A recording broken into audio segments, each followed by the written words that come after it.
What is going on, everyone? Welcome in here to the Bettor Sports Betting Show on a Football Friday on Bettor Sports Network and Fantasy Alarm YouTubes.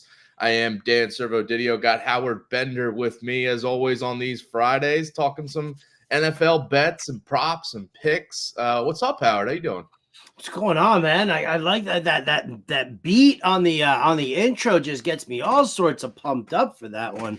100%. So I could definitely get down with that. Let's make some money, yo. Come on. Welcome in, everybody. Hit like, hit subscribe. Thanks for joining us here on the YouTube page. Dude, I'm ready. I'm feeling, I really got to sink my teeth into some work today, which just made me love my plays for this weekend that much more.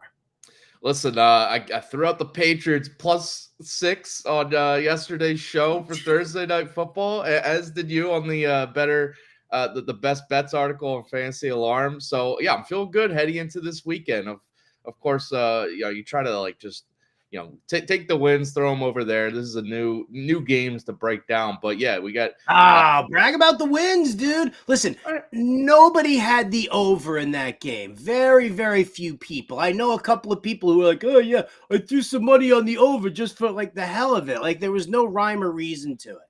But you had Patriots +6. I had Patriots +6, and that was a great freaking bet. And it was a greght bet going in. Yeah, it was so funny because people in Pittsburgh were so confident about that game. I've been talking a lot about the Steelers the last couple of weeks because I've got a friend in a survivor pool who is, was debating taking the Steelers. And last week they were all like, no, don't do it. And this week they were like, yeah, you're good. They're here. They're and all of a sudden, that buzz started happening. And then you saw that Devontae Parker was inactive on top of Demario Douglas. No Ramondre Stevenson. I was like, would it be the weirdest thing in the world if Belichick just stuck it to you? And lo and behold, there it was. So, I mean, they played a great first half, crap second half. Great. I remember on the Wednesday show we were talking about that survivor issue and choosing between the Ravens or other teams on Sunday or going with the Steelers, and yeah, I was not going to be confident in the Steelers either way, and I picked the Patriots +6, thinking that they would at least keep it close, especially with the total so low, a spread that's almost a touchdown and a total that's basically at 30, it was just kind of pointing to taking the underdog there. I knew the Steelers and the fans and anybody who backed the Steelers or thought that game was going to go otherwise. I knew everyone was down bad when on Twitter, early on it was like, all right, bring in Mason Rudolph.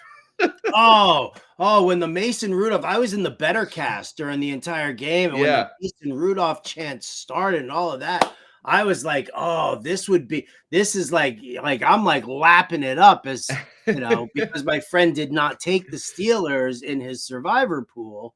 Yeah. And so he was obviously rooting very hard for the Patriots. And when that happened, I texted him and I was like, dude, they're calling for Rudolph. You're feeling pretty good. Yeah, we did not get a Rudolph appearance in that game last night. So that's okay. I didn't have action on whether or not Rudolph played anyway. So and I hit two out of my 3 props too. I hit my Zeke anytime touchdown prop, and I hit the over on Hunter Henry receptions. The only one I bricked was the Pat Freiermuth receiving yards. I had him over 27.5 receiving yards. It didn't happen. 2 out of 3 props. I hit with the Patriots. I missed on the over. Whatever, man. Productive, profitable game. Yeah, I went 2 for 3 as well. Hit the Patriots, as I said, but hit on Stevenson. Oh, there it is. Nailed it.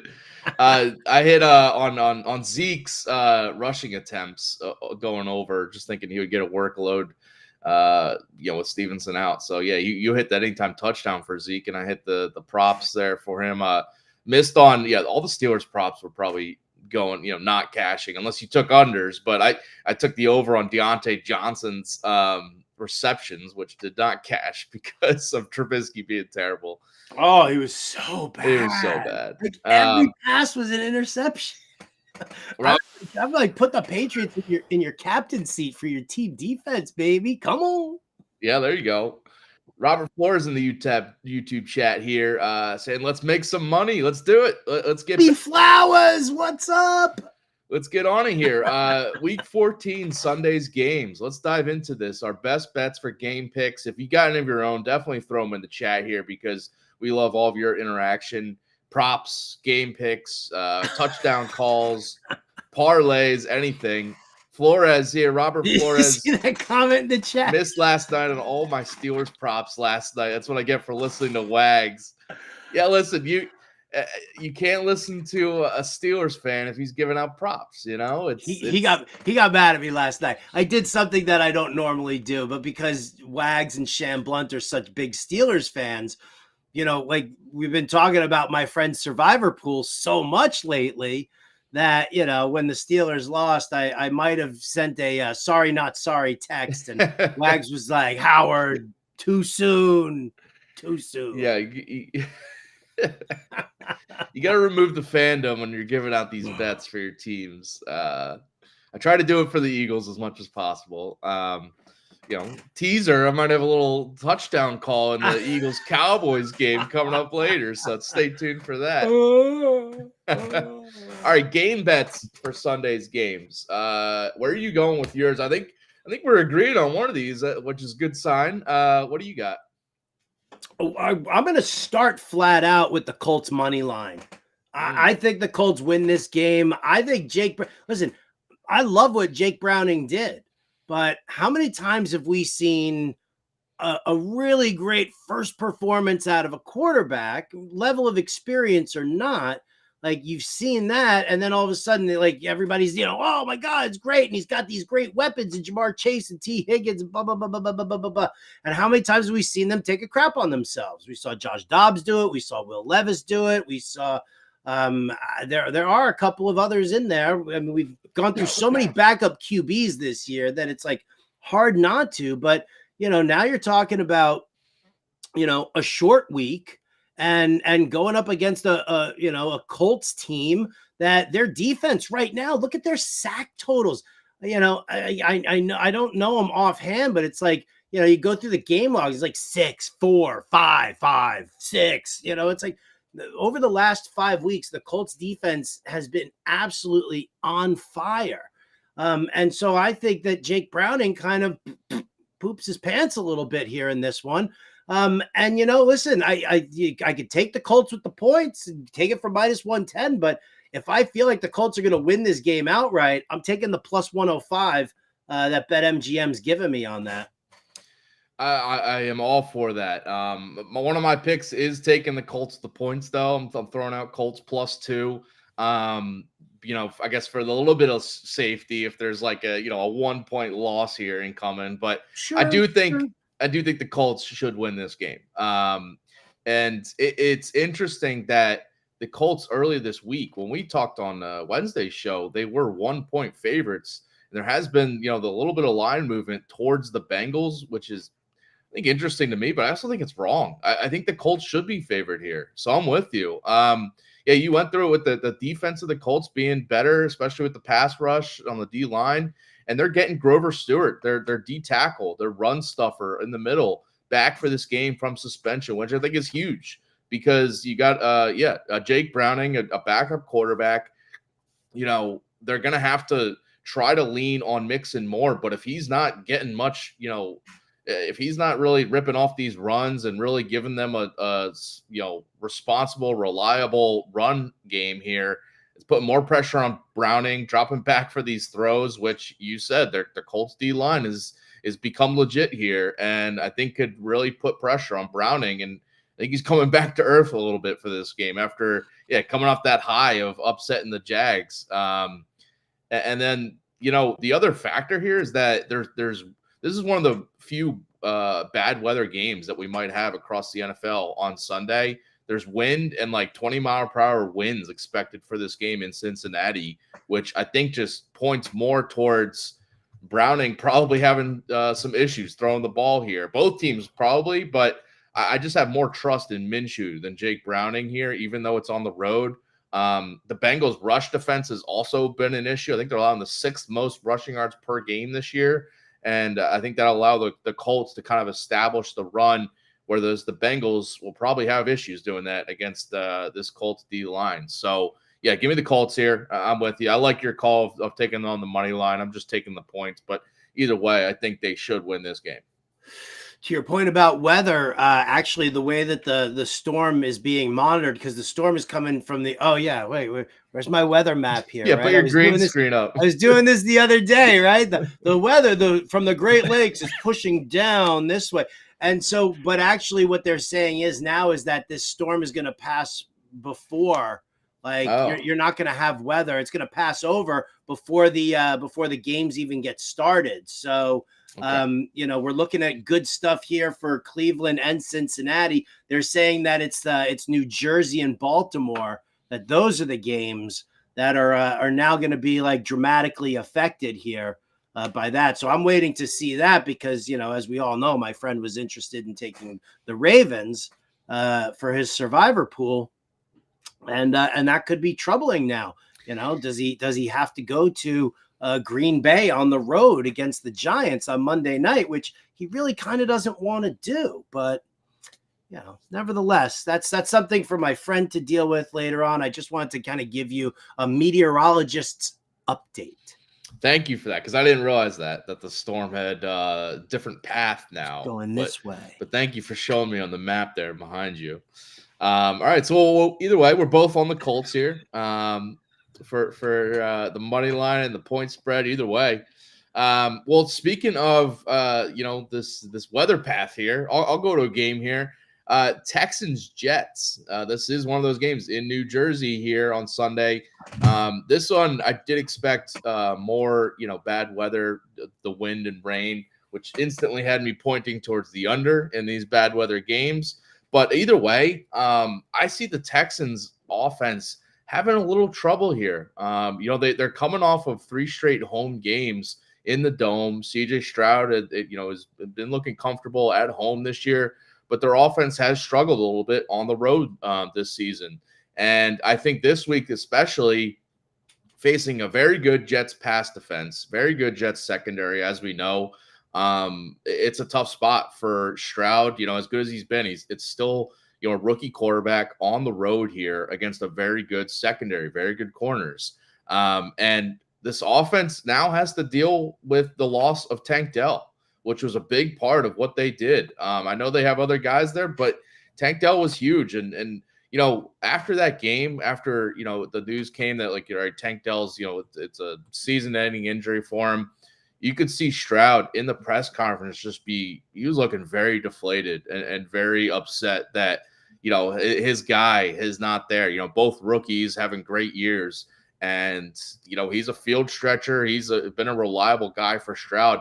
I think his absence is going to be, pretty glaring, especially considering this matchup against the Jets secondary. So that's one side of it. And the other side is, listen, this is the Jets offense still. I know, listen, I'm sorry, Howard. I know Zach Wilson's back, maybe jump starts things here. Maybe he could pull off a win for the Jets, but this is still a poor Jets offense. And the Houston defense is pretty strong against the run this year. I think that they're going to, shut down at least the balanced attack of the Jets, make Wilson make some throws, which he hasn't shown he could do consistently this year. So give me the under in this game. And hopefully, this total's low, but as I've said numerous times this year, when I've taken unders on low totals, it's low for a reason. And I'm taking the under. What's that sign say? I think it says JETS, Jets. Damn right it does. I didn't say they'd lose the game. Okay. No. Listen, I don't have high expectations for the game, and I like this pick on the under. I definitely do. We also forget about the fact that Houston is now coming off of 3 straight home games, right? Where they play in this nice, beautiful, controlled environment and everything's all hunky-dory for them. And they've been chilling with their families the entire time. And now they have to go to Elizabeth, New Jersey, right? That's where their hotel's going to be. It's going to be in Elizabeth, New Jersey, with like a Trailways bus that takes him to East Rutherford for this game to go stand and play in the wind and the swirling rains and everything like that. CJ Stroud's numbers at home are not as strong as they are on the road anyway. Yeah. So, I think this definitely plays into the narrative of a low scoring game. No one wants to be in New Jersey, North Jersey, much longer than they have to be. Trust me. So they're going to try to get this game over with, get out of there. Maybe they pull out the win. Who knows? But either way, it's going to be low scoring. I hope the Jets win. I do. I really do. Because I'm sure that somewhere in survivor pools somewhere, people might be thinking about taking the Texans. I think that's risky. This spread has dropped a lot. I thought about throwing out the Jets here as underdogs. I think it's down to 3.5, but it was at like 6 earlier this week. That the spread has dropped a lot, as has the total. But listen, it's not. I wouldn't put it past Zach Wilson to kind of lead some momentum here to get the win. Who knows? Oh baby. All right, where else you going? Sunday's games. All right, you know what? I'm gonna just get it out of the way here. It's like ripping the Band-Aid off. Give me the Chiefs minus the points at home. Everybody's just down on the Chiefs, and when everybody's down on the Chiefs, right? Isaiah Pacheco is not playing, right? Pacheco is just ruled out, so it's gonna be Jerick McKinnon and Clyde Edwards-Helaire out of the backfield. Mahomes and all the drops and everything like that. They're going to play against Buffalo. This is a very important game. They need to reestablish themselves in the AFC as the team to be. They are the Kansas City Chiefs, and it's Mahomes and it's Kelsey and it's Andy Reid, and the three of them put this together. And listen, Buffalo's a great team, and Buffalo's going to put up points on them. But this, in the end, this is the Chiefs winning at home and just reestablishing themselves in this fight in the AFC. I do think the Chiefs should win this game. But as you're going through it, you laid out some points that I was going to bring up here for taking the over in this game. I think it's going to be a high-scoring game. Give me the over 48.5 for Bills Chiefs. To your points about the Chiefs offense, I do think they're gonna bounce back here, and they got to win here to get back into the number 1 seed race in that AFC playoff picture. But then on the other side, the Bills are in desperation mode. They also need to win to stay in the playoff race. They're barely alive, and losing here would definitely, I think, knock them out. But a win here would be huge, obviously. And I think just both sides of that, the motivation has this pointing to a higher scoring game. It's just going to be one of those classic Allen versus Mahomes games. I just think we see a ton of offense. I do think if I was going to pick a side, it would be the Chiefs. I like that call by you. But, on the Chiefs side of things, you mentioned Pacheco out.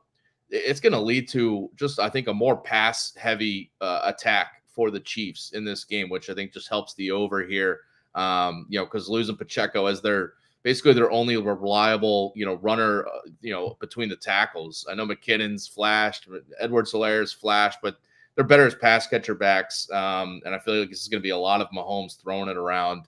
And the Chiefs defense, I think, has just a couple question marks now because of losing Drew Tranquil, their linebacker, Brian Cook, their safety, both getting hurt last week, both, trending towards out, I think, this week. So just a couple absences where I think the Bills, coming off a bye week too for them, going to have a good offensive game plan to just, they can't be getting down multiple scores against Mahomes in this game. I think this is going to be a back and forth shootout.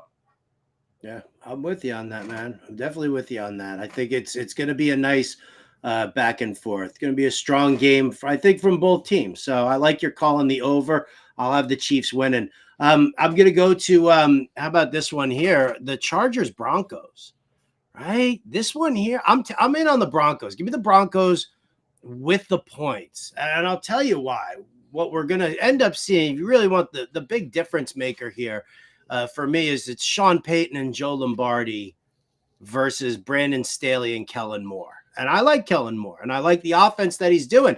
And I think it's going to be even better if Joshua Palmer does return from IR this week, because that's just going to add another fantastic weapon for Justin Herbert against this Denver secondary. But I think Joe Lombardi is about to show everybody what how he does it with his pass catching running backs, right? Like, oh, you guys didn't want me. Look, I did all of that for Eckler, and look, I'm going to do this for Javonte Williams against you guys now also, just so you can see what you're missing.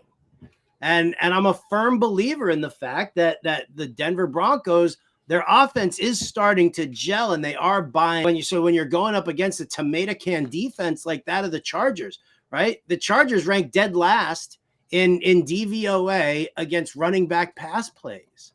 Yum. Give me that, right? With Javonte, probably splashing a little Samaje Perine just for the fun of it, right? I think Javonte's receptions prop is over 2.5, but it was at like minus 160 or 150. And then Samaje Perine was over 2.5, and he was at that was still at like minus 125 or minus 130 the last I looked. So, so we are kind of buying into that whole aspect of Joe Lombardi's system here going up against the former team. So I think this one here, I was thinking about and I still am. I'm still thinking about the over 44 in this game. But for the time being right now, I think coaching wins out, and that's Peyton Lombardi over Staley and Kellen Moore. So give me the Broncos. Give me the plus 2.5. I know it's minus 105 on BetMGM. I know that the Chargers laying the points is it's like minus 115 because the Chargers, when favored at home by less than a touchdown, have good against the spread numbers. But this is coaching for me. This is 100% coaching, different coaches for each team right now, and this is where it shines. Yeah, I love this one. The Broncos have just been one of those teams. You said it. They're trending up right now. I think they're still very much alive, in this AFC playoff picture. And the Chargers have just been it's just kind of that 6-0 win over the Patriots last week was horrendous. I mean, I don't know how you fail to cover the spread, by the way, after winning 6-0 is crazy. But anyway, I'm with you on the Broncos being live to maybe pull out this win too. If you want to look at the money line, if you think it's so, the coaching advantage, and it's not even a true road game for them. We're going to the Los Angeles Chargers stadium. There might even be more Broncos fans in that stadium than Chargers. All right, my last game here. Buccaneers Falcons. Yeah, you see me answering that fantasy question in the corner there. Sorry. This is a betting show, people. It's not a fantasy show. But you know what? I'm not gonna Lex plant some trees. Yeah, I mean, come on. I mean, I just, I'm a nature guy, so I had to do it. Sorry, Servo. Please. Man of the people there, Howard. I try to be. I try. Bucks Falcons. Give me the under in this one as well. I'm going with a couple game totals in these best bets, but I just think the numbers are pointing me that way. Under 41 for Bucks Falcons. This is going to be like a playoff atmosphere, I think, because this game has a lot of implications for the NFC South division. Basically, the winner, now gets another leg up in the division, and it was a 16-13 final score when these teams met earlier this year. I think it's going to be similar, a tight, low-scoring game.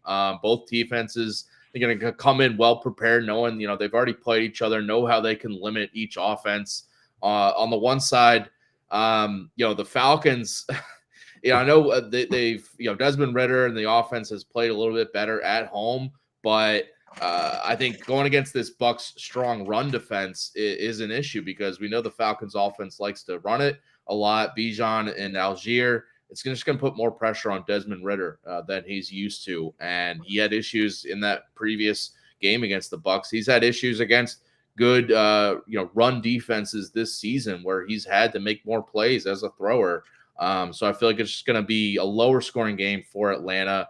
And the other side is it's still Baker Mayfield and a Bucs offense that's just very inconsistent week to week. I can't trust them week to week. And especially this one's on the road for Baker and the Bucs. So, and I think, with the playoff atmosphere too, I think it's just going to be, obviously on the defensive side of things, teams going to be, well-versed and ready to go here. But the offenses, I think, are just going to be a little bit more conservative with their play calling, which is, I think, is just going to be, neither team wants to, turn the ball over, especially the Falcons with Desmond Ridder, having a chance to either fumble it or throw picks. So I feel like just more conservative game planning on offense, buttoned up defenses, playoff atmosphere. Give me the under in this game. Both teams, by the way, 8-4 to the under this year. Just kind of matching up that going to be another under game for them. I could dig it, man. Listen, you know what? I don't like Arthur Smith. I don't like what he's doing in that Falcons team and that offense. And if we're going to root for no fun in that game, I'm fine rooting for no fun in that game. 100%. My last one here, Lions Bears. I'm gonna take the over 43 in this one. I don't love this one. I'm okay with it. That's why I almost swapped out just saying, Broncos Chargers over 44 instead of this game. But, listen, these teams combined for over 50 points just 2 weeks ago that they played each other. Justin Fields' first game back, rushed for 100 yards against the Lions. And, it was a good game back and forth. And I think that, I'm guessing that the total was low because they were concerned, A, about the weather, and B, they're probably concerned about the fact that the Lions offense really hasn't looked good over the last 2 weeks. They came out swinging. I almost hit that Saints +4 bet, but the Lions came out real quick with a turnover on points and, scoring points off of an early turnover, good field position. And they went up 21-0, nobody's business. And then Carr almost drove the Saints back and then he got hurt. But you looked and the Lions in the second half didn't do anything. So I think that's kind of where Vegas is right now, that they're a little down on this Lions offense at the moment. But, listen, again, passing against the Bears, even Goff on the road can have himself a solid game here against this Bears secondary. Listen, they're gonna pound the rock with Montgomery early, and they're gonna put some pressure on that defensive line. So I think this ends up being a little bit more of a back and forth than most people expect, and we get a repeat basically of what we got 2 weeks ago. Yeah, I see a similar game flow as to what that was a couple weeks ago when these teams met. I also, I considered Bears plus the 3.5 in this game because I do think they're going to keep it close against Detroit, and I think it's going to be one of those kind of back and forth games where I think it will be higher scoring. I think this total is a little low, so I like that call. Let's stay on this game because let's go to our player props for Week 14. I know you got a pick right in this game that you wanted to throw out. Justin Fields over 61.5 rushing yards. He rushed for over 100 the last time. He likes to take off. He's a running quarterback. I think the 61 yards is a little on the conservative side here, even for Justin Fields. You're not talking about a guy who's got huge weapons, right? There's DJ Moore, there's Cole Kmet. There's really not a lot of other weaponry in there for him. So, I just think he takes off again. I'm fine going over 61.5. -110 on BetMGM. I like this one. Yeah, I looked at this one too. And yeah, he's had now 100+ rushing yards in his last 3 games against the Lions. He's been tearing up this Lions defense with his legs. And, this is a prop I gave out a couple weeks ago and it hit. And I think it hits again here because, he's got the pressure on him here. The Bears got 2 top 5 picks in the NFL draft. He knows that they're looking at Caleb Williams, they're looking at Drake May. He needs to be balling out here at the end of the season and really prove himself. So yeah, he's doing it with his legs a lot here. So I like this call. I'm going to stick with the quarterback rushing yards prop here too. Josh Allen in that Chiefs game. Over 33.5 rushing yards. You love this prop, man. You do this every time the Bills come off of a loss. The Bills off a loss and the Bills in a big game. This is when Josh Allen shows up, especially with his legs. He's looking to make plays because he knows his legs are a weapon. And especially with the Bills coming off a bye week, I feel like there's going to be a little bit more, designed runs and get him to expose some of the holes in the Chiefs offense with his legs. And you go back over the years, I didn't really go through every single game and every single instance. But when the Bills come off a loss, as you said, and when the Bills are in a big game like against the Chiefs, against a playoff caliber team, his rushing yards are usually up there, 50, 60 yards. So I think this line's a little too low. Going back, but specifically with the Chiefs though. In all 5 matchups against the Chiefs in his career, he's had at least 32 rushing yards. So right around this range, but he's gone over it in 4 or 5 games, averaging 57 rushing yards per game. So whether it's been in the regular season, whether it's been in the playoffs, he's been running a lot against the Chiefs. Maybe a little, he's trying to outshine Mahomes on the other side, but I think he knows he can get, a first down on like a 3rd and 5 if he can't find someone open. He's just got this tendency to run when things get a little tight, especially late in the game in these big games. So, yeah, give me. I have the over in this game. I think Allen is going to have a lot to do with that on the Bills side of things, especially with his legs. So, yeah, give me the over here. All right. I'm going to go to We'll go to the running backs here because I like a pair of them, and they're in the same game. So might as well just go back and forth here. Zach Moss over 73.5 rushing yards. I'm getting that at -115 on BetMGM. And then I'm gonna also go Joe Mixon over 87.5 rushing and receiving yards. It's -119 at Caesars. It's -120 at BetMGM. So it's Caesars is trying to undercut a competitor here.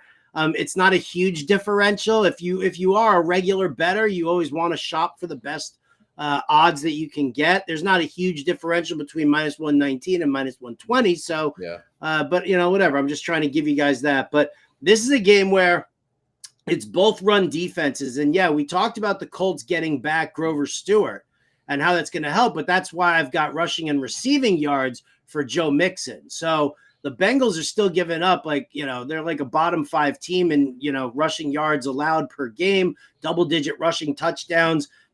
Zach Moss is going to be totally fine. They've already ruled out Jonathan Taylor again. Not that he was even close to playing, but I see a very heavy ground game here for Zach Moss. So over 73.5 rushing yards for him. And then I also, because I see the Colts winning this game, that's why I include Joe Mixon with the receiving yards in there, because I think they will try to utilize Joe in the early part of the game and try to run against Indianapolis, because you can run against Indianapolis. Just because you're getting Grover Stewart back doesn't mean all your problems are solved. It's going to be helpful. But I do think that the Bengals are going to be the team playing from behind, and that's going to put the ball into, a couple more checkdowns to Joe Mixon. So I'll combine the rushing and receiving there for him, and I'll use the just the rushing yards for Zach Moss. I like that, man. I'm like moving everything around. There are potential parlays for this game being worked right now, sir. Yeah, listen, if you want to go some alt lines and throw them in same game parlays or whatever, but listen, I like the Moss call for sure. The Bengals allowing the 6th most rushing yards per game, and that was, that kind of instance is one of the reasons I like the Colts to cover, and you like them to win. The Mixon one, I'm glad you threw in the rushing plus receiving yards there, because I do think his rushing could be a little limited, but yeah, he's going to be needed in those checkdowns in the passing game. I've been around the block a couple times, Servo. There might be actual science behind this. I would hope so.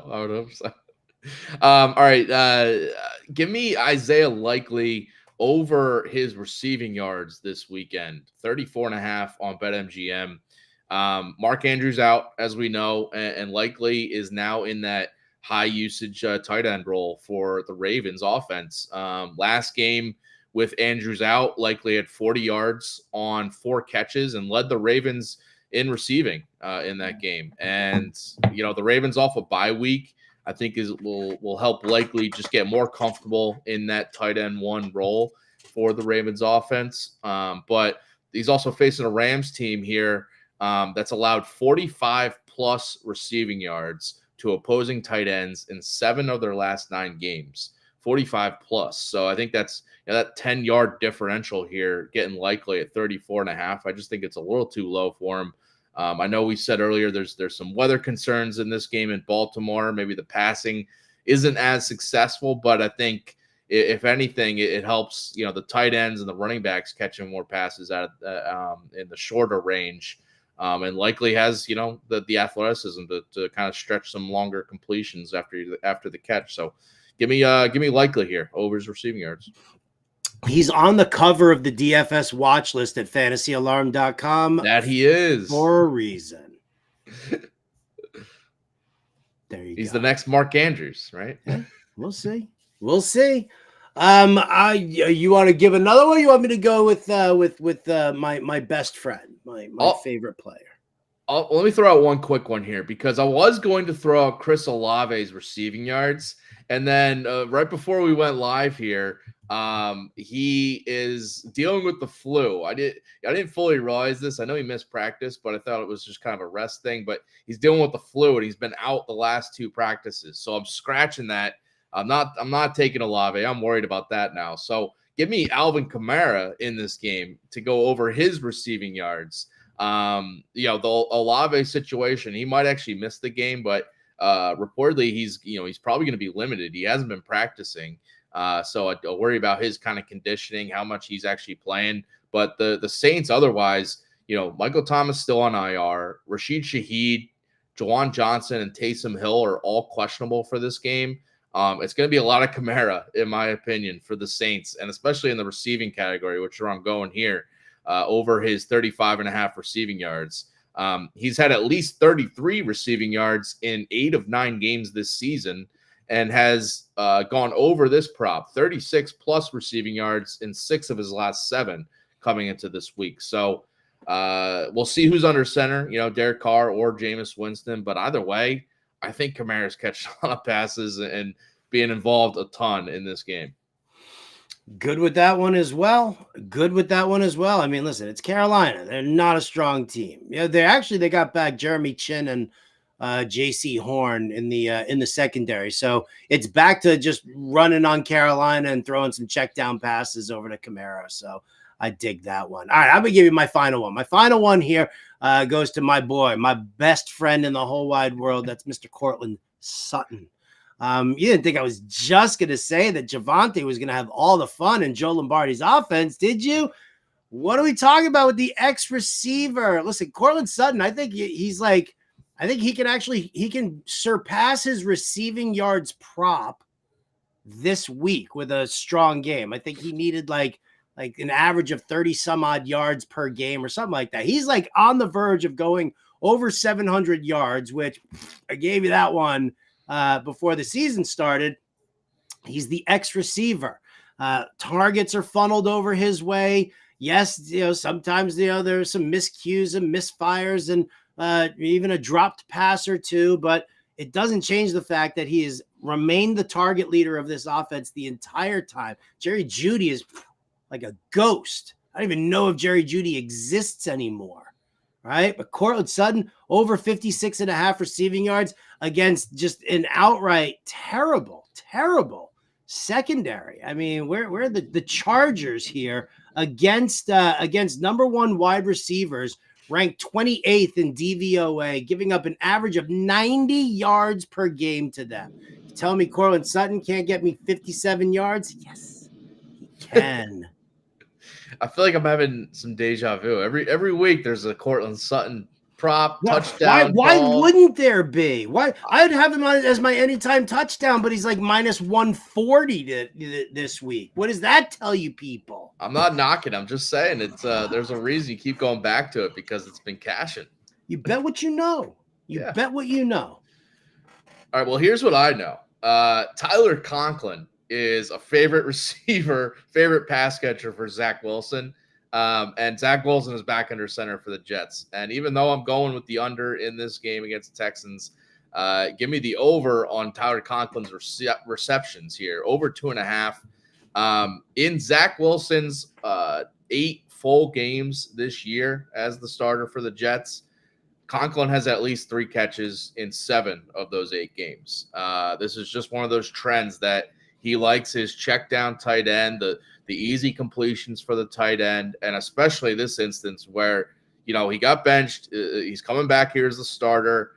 He's going to lean on Conklin, I think, to get some of those easy completions. That it's just going to get him comfortable, especially whether it's early or late in the game. I just think he's going to look Conklin's way a lot here.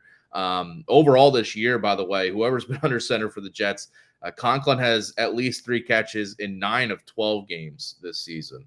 So he's facing a Texans defense here that tends to funnel things to the middle of the field. They got good corners. They got a solid D line, but they have allowed the most receptions to tight ends this season, allowing 6.5 catches per game to tight ends. In 12 games this year, the Texans have allowed 12 opposing tight ends to have at least 3 catches. So I think Conklin is going to step right in, add to that list. So give me the over on his receptions. I love it, baby. I love it. Totally works for me. I dig it. All right, how about some touchdown predictions for Week 14? Let's get some touchdown calls.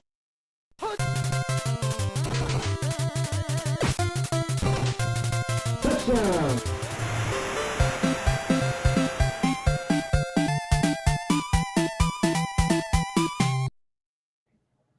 All right, Howard, where are you going? Player to find the end zone. Well, I mean, I kind of gave it away already, didn't I? I was like, oh, yeah, Cortland Sutton, but the anytime touchdowns minus like 140. So Javonte Williams against the team that ranks dead last in DVOA against running back pass plays. He is plus 130 to score an anytime touchdown on BetMGM.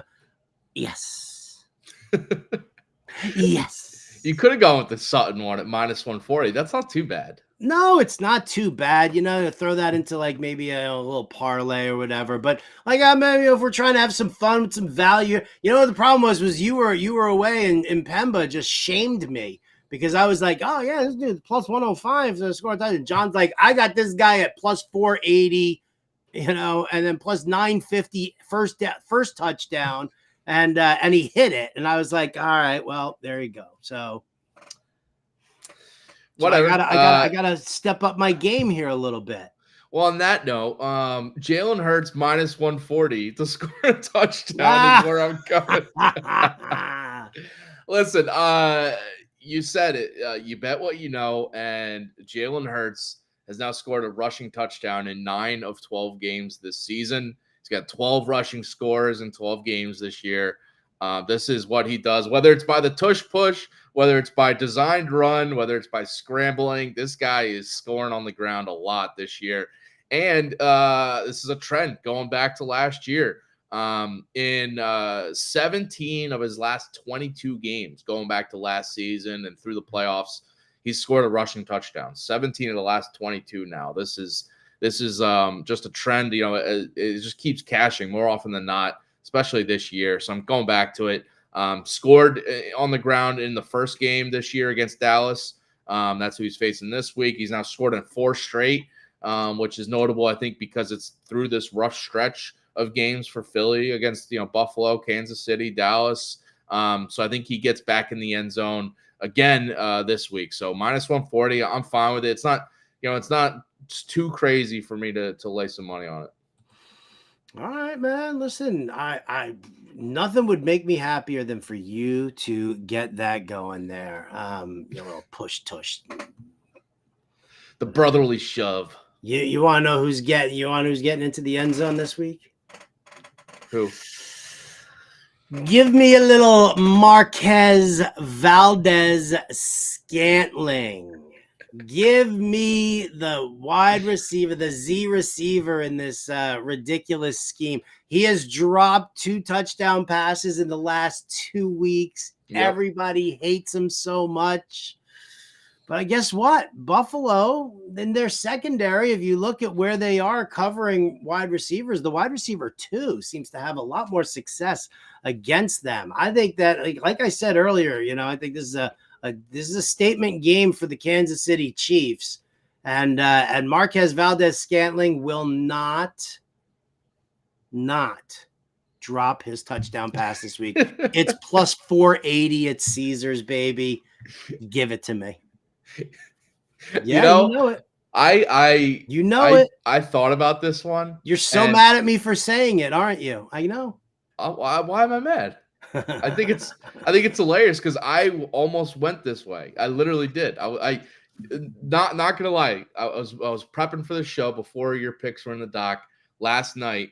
I typed in our Google Doc Marquez Valdez-Scantling's touchdown prop. But then I deleted it because in my mind, I was like, you know what? I could see Mahomes just not throwing him that deep ball this week because he's dropped 2 straight. But listen, I have the over in this game. I'd be happy if it cashes. And I'd also be happy if this one cashes. Rashee Rice, anytime touchdown. I think there's definitely a chance both these guys score this week. But Rice, for his part, has now scored in 4 of the last 8 games, and he's gone back to back, back and forth. And if you're using that logic, he's due to score this week because he didn't score last week. But either way, he is a top red zone target for Mahomes. We know that, and especially in like the red zone and inside the 10-yard line, he's a guy that he looks to. It's him and Kelsey basically as the top 2, short area red zone targets for Mahomes to throw to. Valdez-Scantling's, his deep guy, but I think with no Pacheco, it's just going to be seeing the Chiefs throw more when they're down, inside the 5, inside the 10. Going to be, using more throwing to get into the end zone rather than leaning on, the run game because with no Pacheco. So give me Rashee Rice to score. Plus 200 on BetMGM. It's not too bad with how well he's been playing lately. All right. Well, again, we both want the over in this game. So why can't we have both, right? You have Rice. I get MVS. We're all happy as clams. You get you have the Chiefs. So if both these guys are scoring, that's looking good for the Chiefs. There it is. There it is. All right, that's about it for us. We'll be back on Monday. We got 2 Monday Night Football games this week, so we'll be giving out bets and props for those games on Monday. But enjoy all of your own bets and picks this weekend for Sunday's games. Coming up after us, I think we have the NBA DFS show at 5 p.m. Eastern with Mpemba and Grande, so enjoy that. But enjoy all of the football this weekend. Army, Navy tomorrow. I gave out a bet for that on yesterday's show, so definitely check that out. But either way, me and Howard will be back on Monday's show here on Bettor Sports Network and Fantasy Alarm YouTube. We'll see you then, and take care.